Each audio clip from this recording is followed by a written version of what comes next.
We are at the Samved Hospital in Ahmedabad, a city in India, and we are just about to embark on our journey to do a PCNL.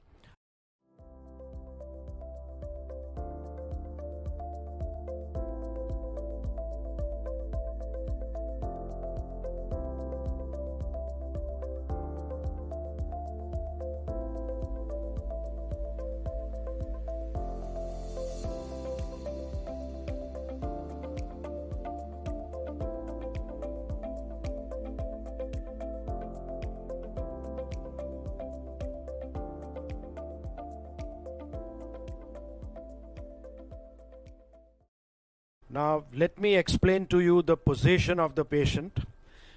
In this case, we are going to do a prone PCNL. Head end of the patient, that is the anesthesia trolley. This is the foot end of the patient, the chest of the patient, and there is a pillow underneath the chest, and there is another pillow underneath the pelvis. The abdomen is lying free, and the reason we allow the abdomen to lie free is that the patient during the surgery is going to do abdominal excursions during her respiration, and our anesthetists are extremely happy that there is no resistance encountered and the breathing goes on very smoothly. A standard PCNL set. There is nothing very special required. You need a standard PCNL set in which you need a needle, the puncture needle. This is the puncture needle. You need guide wires. We use Terumo guide wires, angled J-tip Terumo guide wires, 0.035 or 0.038, whichever you are comfortable with, and initial Teflon dilators, which are 8, 10, and 14. So these are the initial Teflon dilators, which will make the initial passage from the skin to the pelvic calyceal system. And then we are going to use the metallic Alken dilators. Alken dilators, you are pushing as well as twisting. So the force gets linear as well as radial.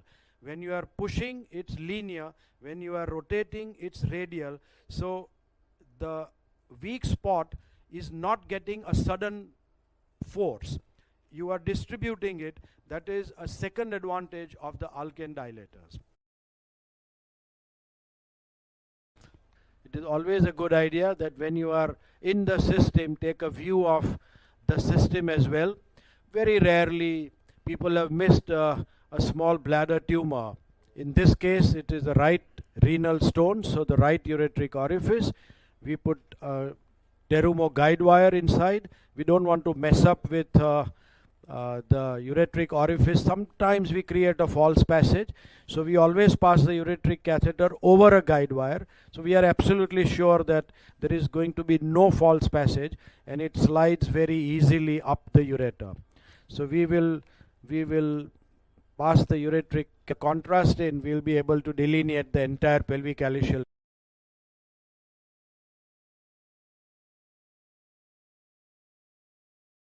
Feel the vertebrae, and I am going to mark the vertebrae. So these are the vertebrae, the iliac crest, and let me mark the iliac crest for you. So now I mark the 12th rib.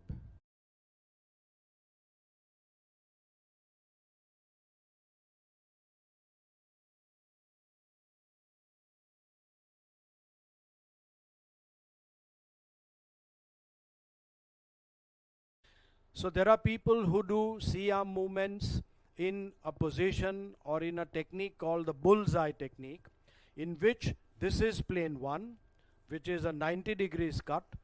The X-ray beams cut the patient on a 90 degrees angle, and in a bullseye you put the needle like this, and the needle direction is decided by this plane 1. But the depth of the needle, the kidney is inside, so you don't know how much deep you have to go, is decided by plane 2, in which the C-arm moves towards the operating surgeon. Now the disadvantage of that is that when you are doing the bullseye plane 2, your hands are in the path of the X-rays and you are constantly getting radiation onto your fingers, so which is not a good idea. And the second point is that when you do plane 2, this part of the C-arm is obliterating your view. This is coming in front of me, so what I'm supposed to see, I have to bend a little bit lower down and see what is happening here. And number 3, it can be moved to about 30 degrees. If you move more than 30 degrees, it comes directly onto you.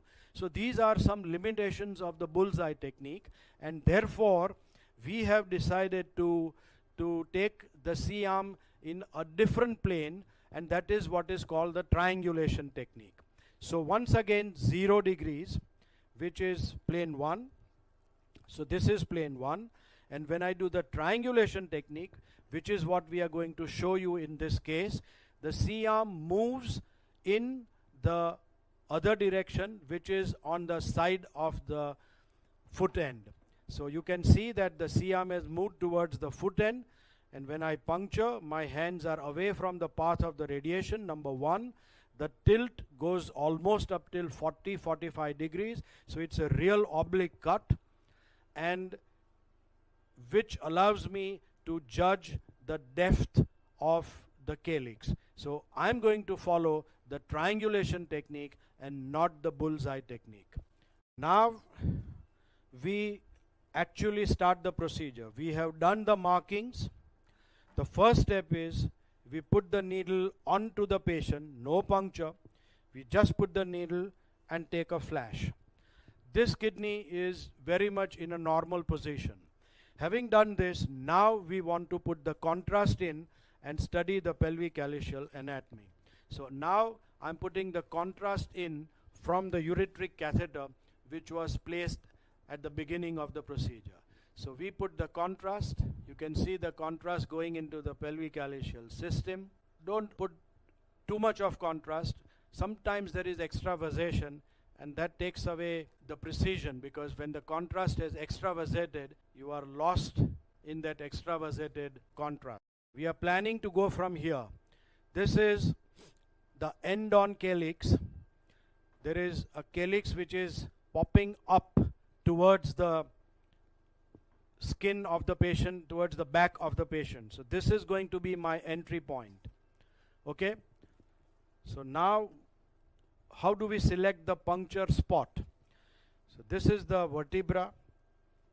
We put a palm, and 3 finger breadths away is approximately my posterior axillary line. So I have marked this as my posterior axillary line. I will repeat. A palm and 3 finger breadths is how much lateral I'm going to go. And now I will put the needle once again and select the spot from where I'm going to enter. We don't puncture the kidney. We just see that the needle is going towards the kidney.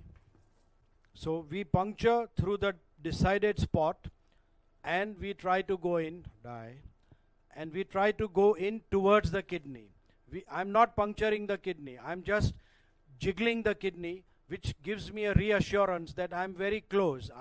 My path is probably the correct path.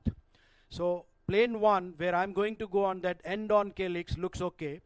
Now I want to do plane 2. So plane 2 for the depth. Okay, so this is going to go in that same spot. Had I gone a bit too deep, I would go a bit too deep and not at the right spot. Had I gone a bit too superficial, I would have gone a bit too much on the upper part of the kidney. So I select the middle path, and this looks okay to me. So once again we check by plane 1.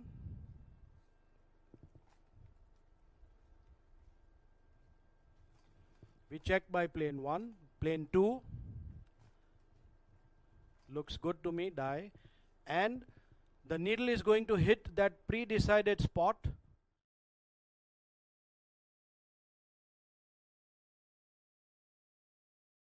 The contrast is coming out, And you could see that the contrast was not coming out as a free flow, and this happens sometimes. When the stone is blocking the kidney and you are careful about putting the volume of contrast in the kidney so that to avoid extravasation, you don't get a free flow. And when you don't get a free flow, don't panic. If you are very sure that the puncture is okay, readjust the needle a little bit, pull it out by just a millimeter, apply a negative suction with a syringe, and the free flow should begin.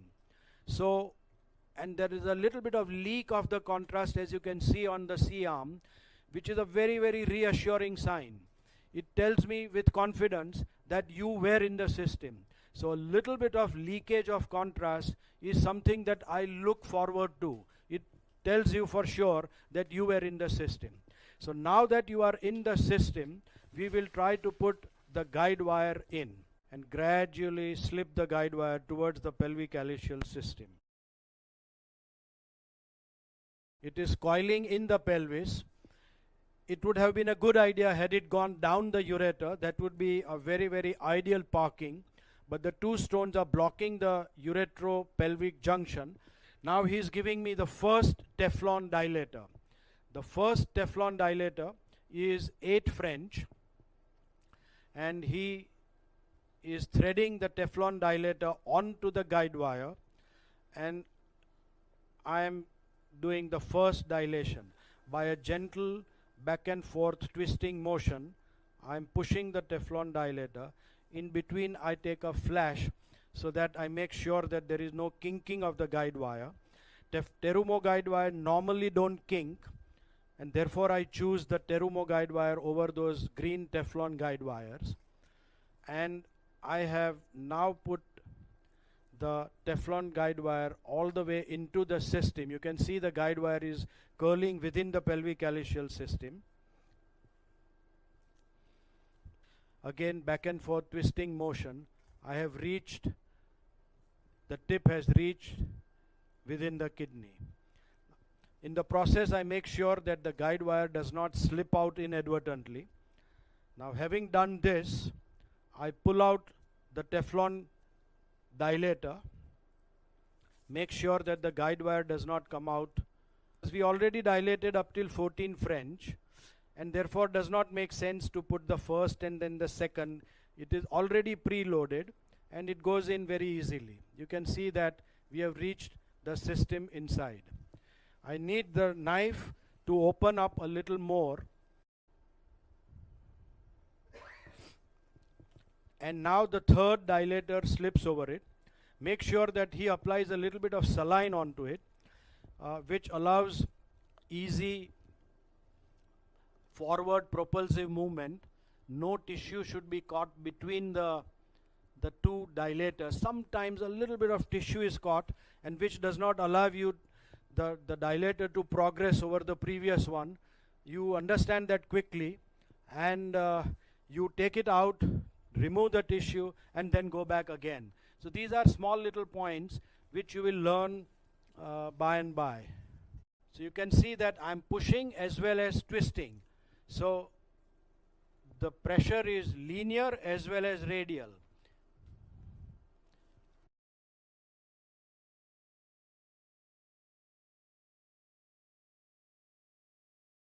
Or still a little bit to go.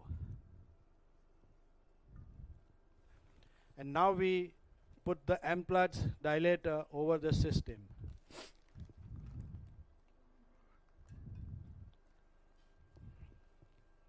So this is the corresponding Amplatz.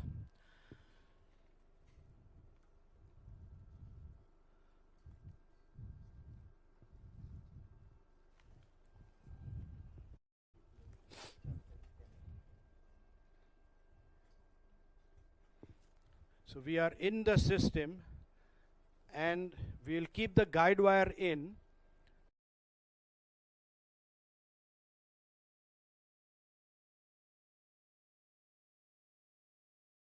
We do white balancing.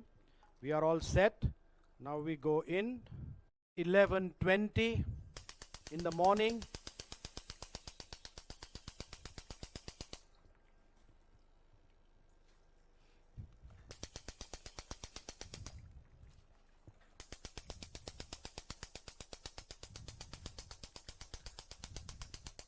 The other advantage is that there is always a little bit of bleeding when you do the procedure, not significant, but there is a little bit of bleeding which will be sucked away very quickly and which will give you a good vision.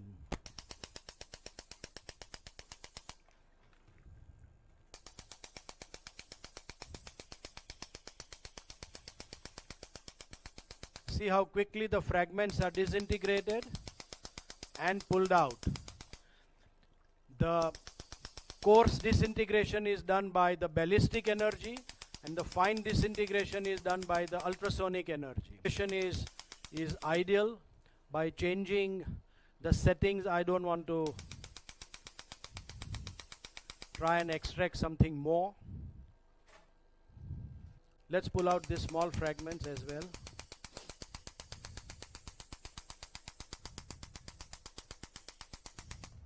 So this is the upper calyx. You can see the upper calyx clear, nothing has gone there. We have gone through that end on posterior calyx, and I would like to go into the lower calyx if possible, because I suspect there is 1/3 small stone there, and if there are any fragments which have gone down, let's pull them out. Let me have the trilogy. So the stone disintegration got over actually in 4 minutes. It just took 4 minutes for the stone disintegration to be over and the stone to be pulled out. Now what I'm doing now is just trying to be a little more finicky and trying to pull out those small little sand-like particles. Honestly, no need to waste time on that, but I have a feeling there is one small stone in the lower calyx. Okay, but there is none. There is none. Okay, you can see that lower calyx and there is nothing inside. There is nothing inside. Everything gone, removed. The patient is stone free. Disintegration time 4 minutes. Puncture time less than 10 minutes. Call it off. Everything fine. Everything hunky-dory. You can see that in the entire operation, the patient has not even lost 5 ml of blood. Everything is clean. There is clean water down below. And we are putting the nephrostomy inside. And we'll block the nephrostomy for some time. Okay. Exceeds 20 minutes. So the case is over. The bleeding was minuscule.